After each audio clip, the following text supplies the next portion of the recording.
মৰমৰ ছাত্ৰ-ছাত্ৰীসকল, আজিৰ ভিডিঅ'টোত আমি নিলছ ব'ৰৰ পৰমাণুৰ আৰ্হিৰ বিষয়ে আলোচনা কৰিম। ব'ৰৰ পৰমাণুৰ আৰ্হিৰ বিষয়ে আলোচনা কৰাৰ আগতে আমি ৰাদাৰফৰ্ডৰ পৰমাণুৰ আৰ্হিৰ সীমাবদ্ধতাৰ বিষয়ে জানি ল'ব লাগিব। ৰাদাৰফৰ্ডে ধাৰণা কৰিছিল যে ইলেক্ট্ৰনবোৰ যেতিয়া নিউক্লিয়াছৰ চাৰিওফালে ঘূৰিব, ইলেক্ট্ৰনে শক্তি হেৰুৱাব আৰু এটা সময়ত পৰমাণুটোৰ নিউক্লিয়াছত সোমাই পৰিব বা পতিত হ'ব। ৰাদাৰফৰ্ডৰ এই ধাৰণা যদি সঁচা হ'লহেঁতেন, পৰমাণুবোৰ সুস্থিৰ হৈ নাথাকিলেহেঁতেন বা পৰমাণুবোৰ আনষ্টেবল হ'লহেঁতেন। আৰু আমি আমাৰ চাৰিওফালে থকা বিভিন্ন পদাৰ্থবোৰক যি ৰূপত পাইছোঁ তেনে ৰূপত নাপালোহেঁতেন। কিন্তু আমি জানো যে পৰমাণুবোৰ সম্পূৰ্ণভাৱে সুস্থিৰ।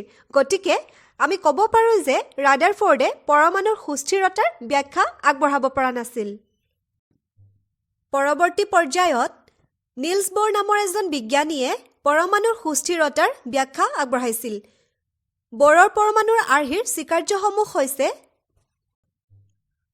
পৰমাণুৰ ভিতৰত ইলেক্ট্ৰনৰ কিছুমান নিৰ্দিষ্ট অনুমোদিত কক্ষপথহে থাকে।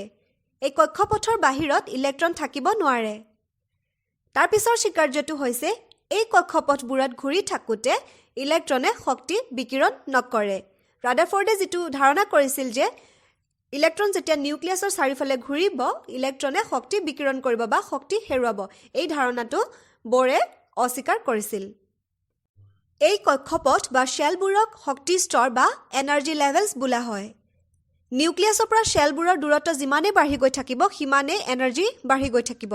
অৰ্থাৎ নিউক্লিয়াছৰ আটাইতকৈ ওচৰত থকা শ্বেলটোৰ শক্তি কম হ'ব আৰু আটাইতকৈ দূৰত যিটো শ্বেল আছে তাৰ এনাৰ্জি আটাইতকৈ বেছি হ'ব।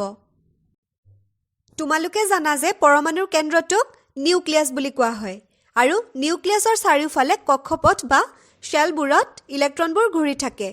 এই শ্বেলবোৰৰ নাম KLMN আখৰেৰে বা n = 1, 2, 3, 4 সংখ্যাৰে বুজোৱা হয়। ইয়াত nটো হৈছে number of that shell, n = 1 টো হৈছে K shell, n = 2 L shell, n = 3 মানে হৈছে M শ্বেল, n = 4 টো কি বুজাব? N shell. এতিয়া কোনটো শ্বেলত কেইটা ইলেক্ট্ৰন থাকিব পাৰে তাৰ দিহা ব'ৰ আৰু বিউৰীয়ে দিছিল।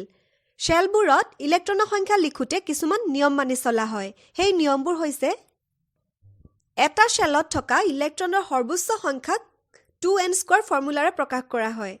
আমি যদি K শ্বেলটো লওঁ, ইয়াত nৰ মান হ'ব 1, যিহেতু এইটো প্ৰথম কক্ষপথ হয়। এতিয়া 2n² হ'ব 2 × 1² = 2। গতিকে প্ৰথম কক্ষপথ বা K শ্বেলত থাকিব পৰা ইলেক্ট্ৰনৰ সৰ্বোচ্চ সংখ্যা হ'ব 2। মনত ৰাখিবা, 2টো হৈছে সৰ্বোচ্চ সংখ্যা। দুটাতকৈ কমো হ'ব পাৰে, কিন্তু দুটাতকৈ বেছি হ'ব নোৱাৰে। এতিয়া যদি আমি হাইড্ৰজেনৰ ক্ষেত্ৰতে চাবলৈ যাওঁ, হাইড্ৰজেনৰ K শ্বেলত এটাহে ইলেক্ট্ৰন থাকে। ঠিক সেইদৰে আমি যদি L শ্বেলটো লওঁ, ইয়াত nৰ মান হ'ব 2, যিহেতু এইটো দ্বিতীয় কক্ষপথ হয়। আৰু 2n² হ'ব 2 × 2² = 2 × 4 = 8। গতিকে দ্বিতীয় কক্ষপথ বা L শ্বেলত থাকিব পৰা ইলেক্ট্ৰনৰ সৰ্বোচ্চ সংখ্যা হ'ব 8। এনেধৰণে তৃতীয় শ্বেল অৰ্থাৎ M শ্বেলত থাকিব পৰা ইলেক্ট্ৰনৰ সৰ্বোচ্চ সংখ্যা হৈছে 18 আৰু N শ্বেলত 32। দ্বিতীয় নিয়মটো হৈছে পৰমাণুৰ বহিৰ্তম কক্ষপথত থাকিব পৰা ইলেক্ট্ৰনৰ সৰ্বোচ্চ সংখ্যা হৈছে 8। এতিয়া নিউক্লিয়াছৰ পৰা একেবাৰে আঁতৰত যিটো শ্বেল থাকিব, সেইটোৱে হ'ব বহিৰ্তম কক্ষ বা আউটাৰমোষ্ট অৰ্বিট। তৃতীয় নিয়মটো হৈছে এটা শ্বেলত থাকিব পৰা সৰ্বোচ্চ ইলেক্ট্ৰনৰ সংখ্যা পূৰ্ণ হোৱাৰ পিছতহে বাকী থকা ইলেক্ট্ৰনবোৰ নেক্সট শ্বেলটোলৈ যাব পাৰে। যেনে আমি জানো যে L শ্বেলত মেক্সিমাম 8টা ইলেক্ট্ৰন থাকিব পাৰে। এই 8টা ইলেক্ট্ৰন পূৰ্ণ নোহোৱালৈকে M শ্বেলত ইলেক্ট্ৰন সোমাব নোৱাৰে। আমি যদি ছ'ডিয়ামৰ ক্ষেত্ৰতে চাবলৈ যাওঁ, ছ'ডিয়ামৰ পাৰমাণৱিক সংখ্যা হৈছে 11। ইয়াত মুঠ ইলেক্ট্ৰন আছে 11টা। এতিয়া প্ৰথম শ্বেল যিটো K শ্বেল, তাত হ'ব 2টা ইলেক্ট্ৰন। তাৰ পিছৰ যিটো নেক্সট শ্বেল সেইটো হৈছে L শ্বেল। L শ্বেলত আমি পাইছোঁ যে মেক্সিমাম 8টা ইলেক্ট্ৰন থাকিব পাৰে।